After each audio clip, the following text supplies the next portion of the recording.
Қайырлы күн достар. Бүгін мен сіздерге өте дәмді нағыз шайға арналған шоколадты печенье дайындап көрсетемін. Алдымен бір жұмыртқаны жарып аламыз, өсімдік майын қосамыз, су қосамыз, қант қосамыз, барлығын жақсылап араластырамыз. Барлық құрғақ ингредиенттерді ситадан өткізіп араластырамыз.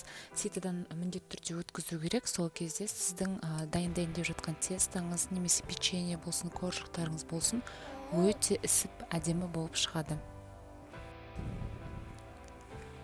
Құрғақ ингредиенттерді екіге бөліп қосамыз. Алдымен қасықпен араластырып, содан кейін қолмен илейміз. Міне тестамыз осындай болып шығады.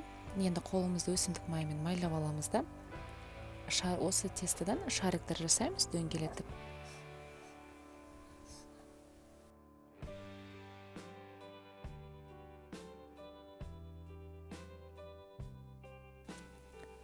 Печеньелердің үстінен сахарная пудрамен сеуіп шығамыз. Содан соң пеште 180 градусты қыздырып аламыз, 15 минут пісіреміз.